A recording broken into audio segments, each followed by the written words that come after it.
Good afternoon, Westminster Presbyterian Church. It's good to come to you from my office and give you a word of encouragement, hopefully, for this week and in the weeks to come. I recently had a chance to speak with a principal about what the experience has been like of the past year in that particular kind of role during 2020 and into 2021, and what it was looking like now that the school year had ended, and he had an opportunity to just reflect on what it was like to lead a school during a time of pandemic. And one of the things that he shared was just the vast variety of experiences that families had, especially with online education, but just the ways that for some families it absolutely worked, and it worked really, really well, and that there were some students that even was their preferred mode of learning, and they really thrived in that capacity.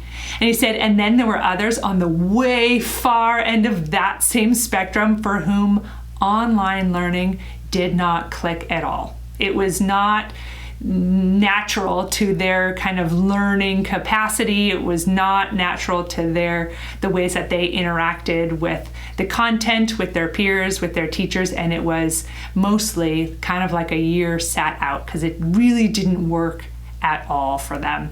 And then he described all kinds of families and students that fell into all different colorful places in the middle.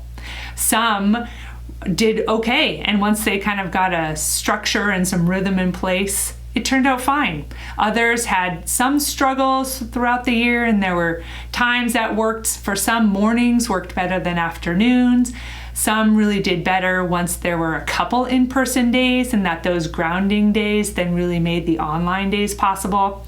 But what really struck me was that essentially it was a kaleidoscope of a year, where multiple realities were existing all at the same time.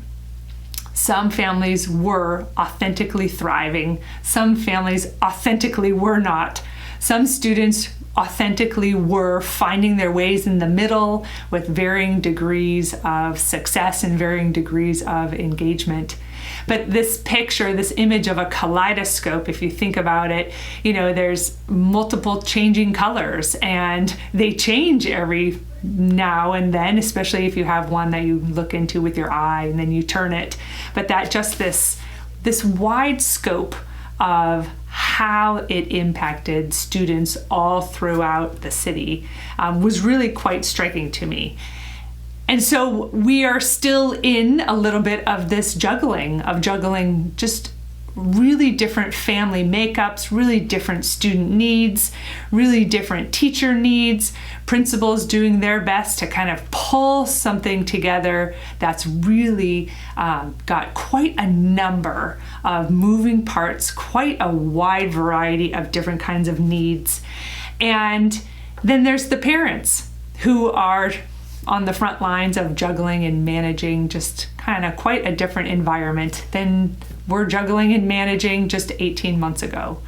And so one of the things that has come to mind is that this is a time, we're still in a time, I would say, of massive adaptability requiring massive resilience. Like this is kind of the max of those two things just to make it through, just to kind of find new normals.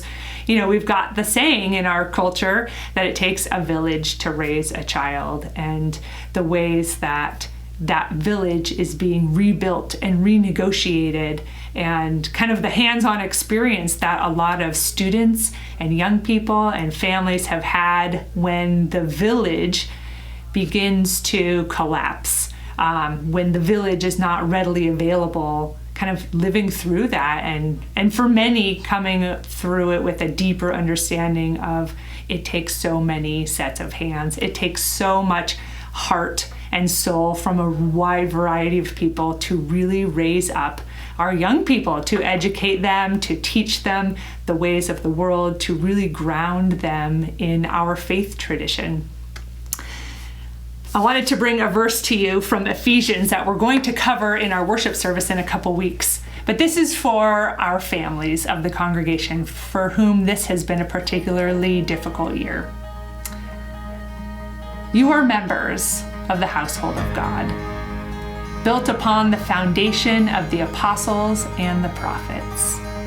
In God, the whole structure is joined together, and it grows into a holy temple in the Lord. As we think about household and we think about what gets built together, how the structure gets pulled together, working parents, students in school, young ones too young to go to school and maybe without preschool and those kinds of things readily available. We've got some families who have just recently given birth, and that's a whole different kind of experience in these kinds of challenging times. So my word for the congregation today, and for our families in particular: we see you, we love you, your church stands behind you, we've got your back, and we want to give you the encouragement to keep going, to keep knitting together your families, to keep, even if it feels like survival mode, to keep going. Because at the end of the day, it is God, and it is God's Spirit that knits us together. And so even if it feels like you're hanging on by a thread, we love you, and we appreciate the work that you are doing in your families. Amen.